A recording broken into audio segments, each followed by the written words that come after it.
Hello बच्चों, आज हम अपने 9वें चैप्टर कबीर की साखियाँ पाठ के प्रश्न उत्तर को करेंगे। हमारा पहला प्रश्न है, तलवार का महत्व होता है, म्यान का नहीं। उक्त उदाहरण से कवि क्या कहना चाहते हैं, स्पष्ट कीजिए। इस उदाहरण द्वारा कबीरदास समाज में व्याप्त जात पात के आडंबर पर प्रहार करते हैं। उनके अनुसार मनुष्य का महत्व उसके जाति, कुल एवं सुंदरता के आधार पर नहीं होना चाहिए, क्योंकि ये सारी चीज़ें बाहरी आवरण हैं। वास्तविक वस्तु व्यक्ति का अंतर्मन होता है। उसे आदर, सम्मान उसके ज्ञान एवं गुण के आधार पर मिलनी चाहिए। इसलिए कवि ने तलवार को महत्व दिया है, म्यान को नहीं। दूसरा प्रश्न है, पाठ की तीसरी साखी जिसकी एक पंक्ति है, मनुआ तो दहु दिसी फिरे यह तो सुमिरन नाही, के द्वारा कबीर क्या कहना चाहते हैं। कबीरदास को धर्म और भक्ति के नाम पर होने वाले बाह्य आडंबर से बड़ी ही चिढ़ थी। अपनी तीसरी साखी जिसकी एक पंक्ति है, मनुआ तो दहु दिसी फिरे यह तो सुमिरन नाही, के द्वारा कबीर इसी आडंबर पर कटाक्ष कर रहे हैं। कवि के अनुसार हाथ में माला ले लेने एवं मुंह से हरि का नाम जप लेने मात्र से भगवान की पूजा नहीं होती।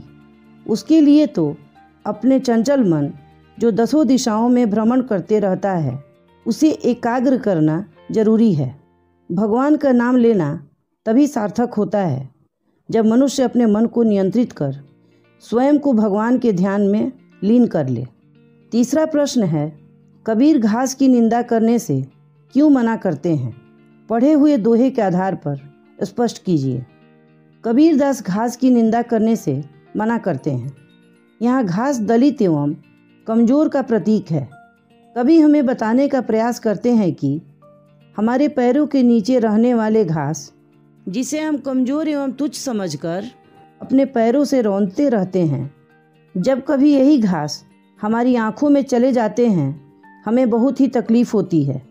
इसीलिए हमें किसी को कम नहीं समझना चाहिए, क्योंकि जब हम किसी को कमज़ोर समझकर उसकी उपेक्षा करते हैं तो कभी कभी उससे आक्रोशित होकर वह हमारे लिए परेशानी खड़ा कर देता है। हमारे इतिहास में ऐसे हजारों आंदोलन दर्ज हैं जिनका जन्म सामाजिक उपेक्षा के कारण हुआ है। चौथा प्रश्न है, मनुष्य के व्यवहार में ही दूसरे को विरोधी बना लेने वाले दोष होते हैं। यह भावार्थ किस दोहे से व्यक्त होता है। मनुष्य के व्यवहार में ही दूसरे को विरोधी बना लेने वाले दोष होते हैं। यह बात हमें इस दोहे से पता चलता है। जग में बैरी कोई नहीं जो मन शीतल होए, या आपा को डारी दे दया करे सब कोए। अगला प्रश्न है, या आपा को डारी दे दया करे सब कोए, ऐसी बानी बोलिए मन का आपा खोए। इन दोनों पंक्तियों में आपा को छोड़ देने या खो देने की बात की गई है। आपा किस अर्थ में प्रयुक्त हुआ है? क्या आपा स्वार्थ के निकट का अर्थ देता है या घमंड का? इन दोनों ही पंक्तियों में आपा को छोड़ देने की बात की गई है। आपा घमंड का अर्थ देता है। अगला प्रश्न है, आपके विचार में आपा और आत्मविश्वास में तथा आपा और उत्साह में क्या कोई अंतर हो सकता है? स्पष्ट करें। आपा और आत्मविश्वास। आपा का अर्थ है अहंकार। अहंकार एक अवगुण है जिसके कारण व्यक्ति का विकास रुकने लगता है। आत्मविश्वास का अर्थ होता है स्वयं के ऊपर विश्वास करना। यह एक गुण है जो किसी भी व्यक्ति के विकास के लिए अति आवश्यक है। आपा और उत्साह। आपा का अर्थ अहंकार है, जबकि उत्साह का अर्थ है जोश। यह एक अच्छा गुण है जिसके कारण व्यक्ति किसी भी काम को करने के लिए उत्साहित रहता है। अगला प्रश्न है, सभी मनुष्य एक ही प्रकार से देखते सुनते हैं पर एक समान विचार नहीं रखते।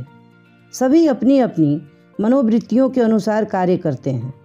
पाठ में आई कबीर की किस साखी से उपर्युक्त पंक्तियों के भाव मिलते हैं? एक समान होने के लिए आवश्यक क्या है? लिखिए। आवत गारी एक है उल्टत होई अनेक, कह कबीर नहीं उलटिए वही एक की एक। मनुष्य को एक समान होने के लिए सबकी सोच का एक समान होना आवश्यक है।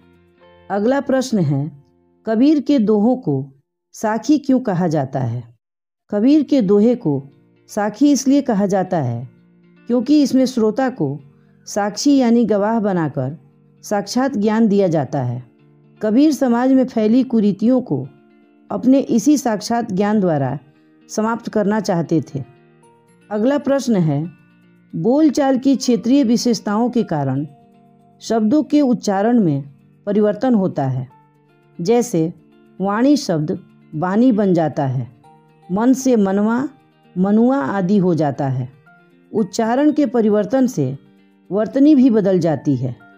नीचे कुछ शब्द दिए जा रहे हैं, उनका वह रूप लिखिए जिससे आपका परिचय हो। ज्ञान, ज्ञान। जीभी, जीभ। पाँव, पाँव।